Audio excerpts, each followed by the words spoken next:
Entering Kosovo felt, to me, much lighter than I had expected it to be, based on the history that we have heard, based on the wars that have happened. We were greeted with a lot of smiles and happy faces and open hearts.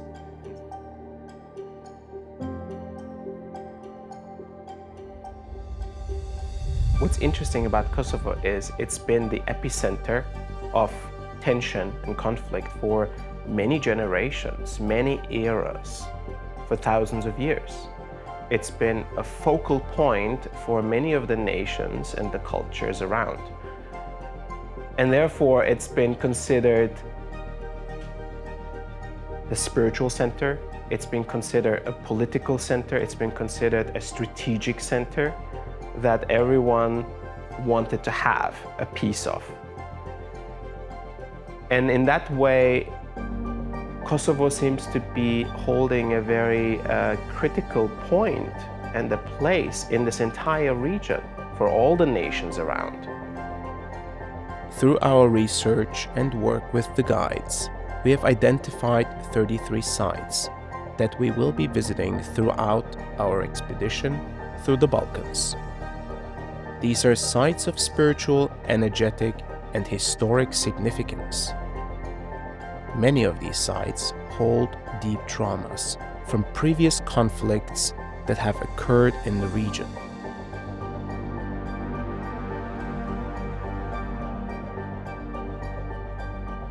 Restored mosques telling the story of the Islamic influence. Protected Orthodox monasteries portraying the picture how these two lineages have intertwined, for better or worse, in this part of the world.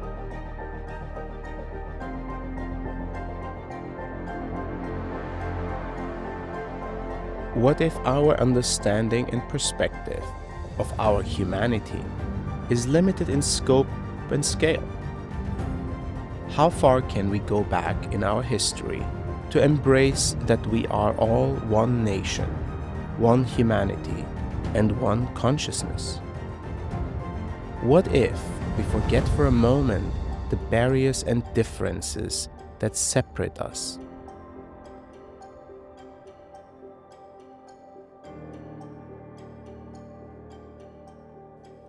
On our journey, we are joined by Sandra and Danny. Sandra and Danny have been part of our global community for several years. They are our local guides, understanding local customs, sensitivities, and language to be our bridge to navigate these countries with grace. Over the next days, our small crew would drive together through the region, visiting specific monasteries, churches, mosques, where we did our work of clearing, realigning and attuning the energy of these sites so they can support the energetic grid of the area and the energetic grid of the world. I personally have not been before to Serbia and Bosnia and Kosovo and even Croatia. What I can say is, when I entered Serbia, there was a little bit of tension in the air. There was a bit of an edge that I felt.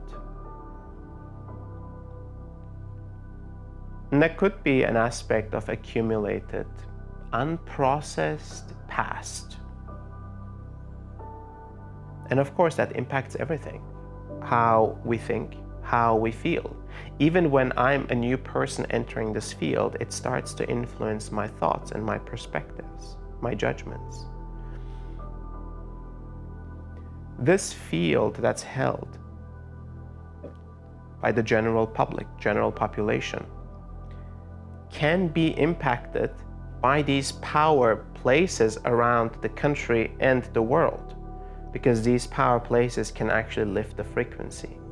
And through that lifting of the frequency, the field that's holding a certain vibe changes. That's the process that we're doing with this type of work.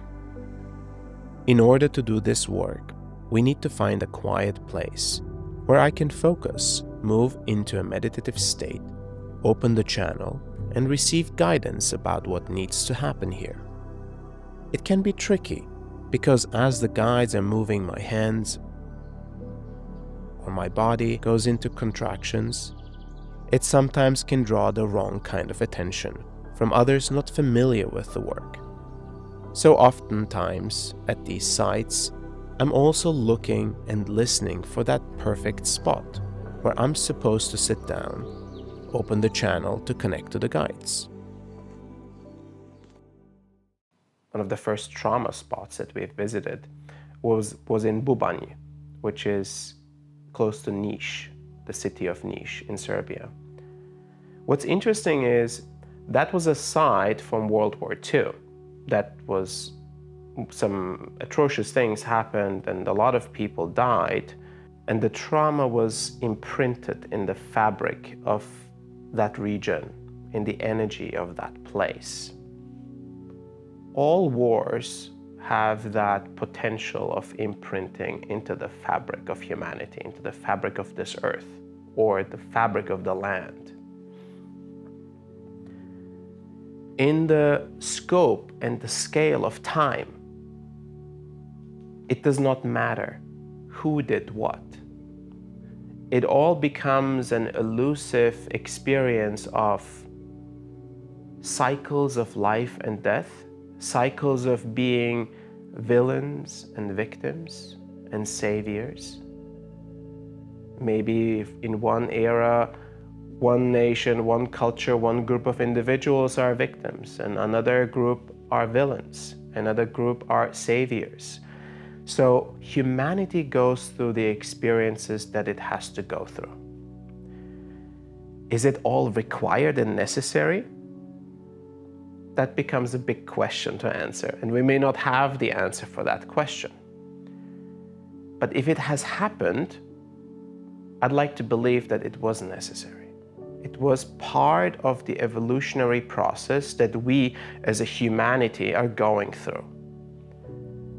And this learning happens in cycles, in culmination from generation to generation, we learn.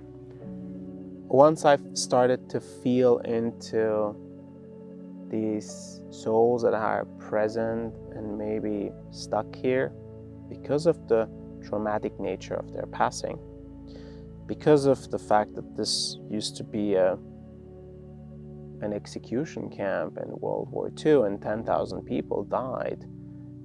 Serbs, Jews, Gypsies, anyone that didn't fit into the profile that back then the Nazis were establishing.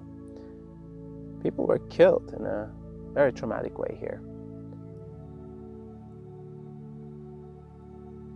So when I start the work, it's about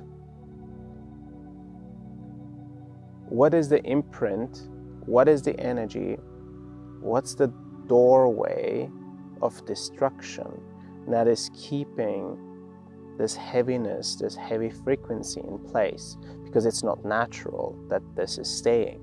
It's not natural that souls are stuck in one place, in a heavy gravity.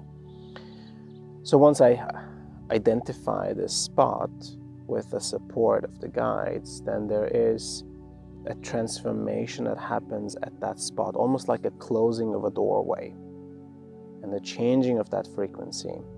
And once that's done, then another doorway is opened. And that's more of a light doorway.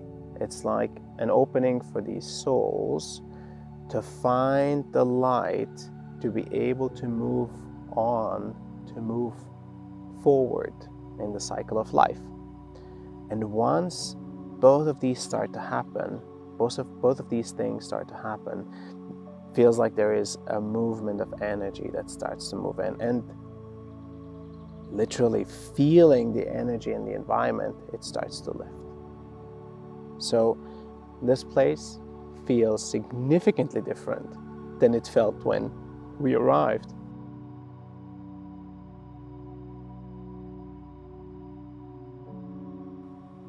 An opening was created for these souls to emerge and to ascend. to move forward in their journey of transmutation, continuing the cycle of life. And the energy, once stagnant in this area,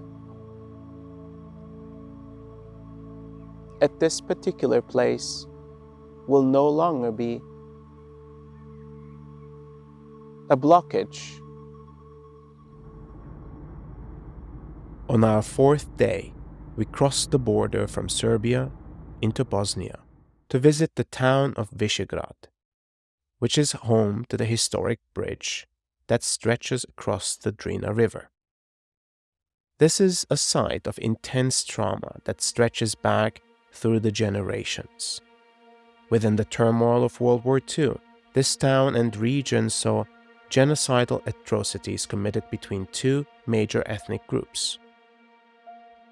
Thousands were killed in what may have been waves of retaliation and escalating dehumanization of each other.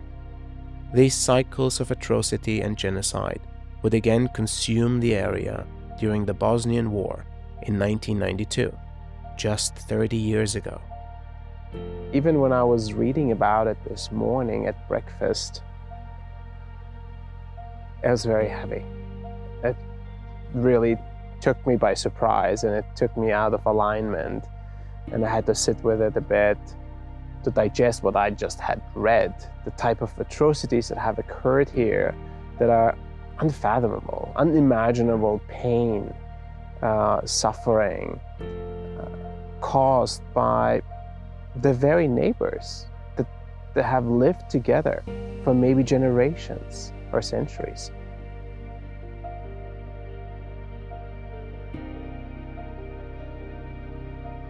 What was interesting is the work that was required before actually coming here to Visegrad in Bosnia was making an important stop in Tara Mountain National Park in Serbia just before the border.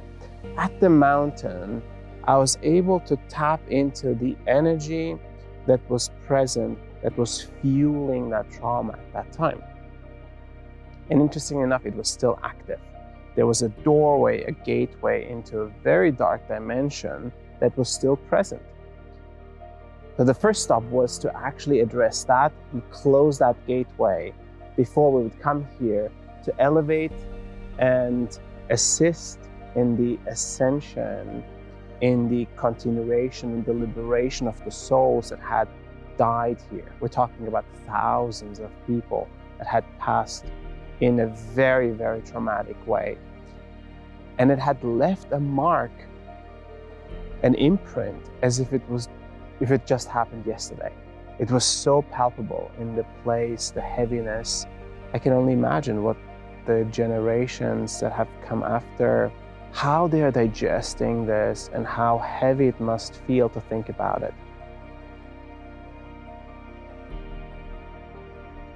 The humans that participate in a moment like this, in a situation like this, are neither good nor bad.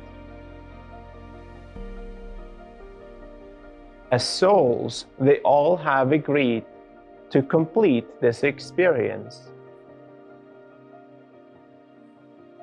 For a moment, they take the role of being a perpetrator, a victim, or a savior for the greater learning of the collective.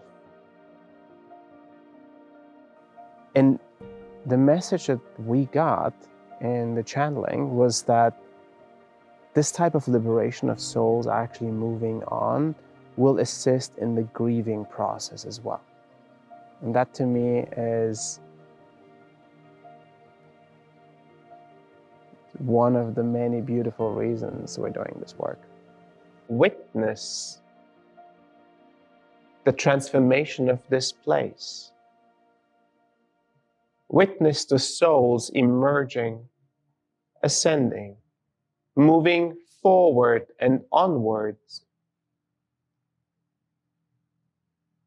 Witness the individuals alive at this time and age in this region to receive the benefits of this liberation. You have to imagine this region is very old, it's ancient. Belgrade as a city is over 7,000 years old.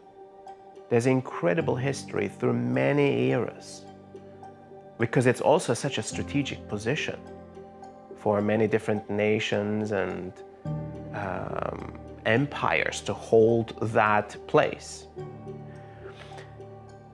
How can we see the transformation and the evolution of consciousness occurring in an area like the Balkans? When we even look into the most recent wars, can we see a way out of these consistent cycles of trauma and then calming and then trauma again, in this consistent cycle that seems to not seemingly change? I believe that there is a way for consciousness to evolve that is beyond recreating trauma, recreating cycles of challenge to learn. There is a different way of learning, and we are about to connect to that different way of learning, the different way of evolution of consciousness.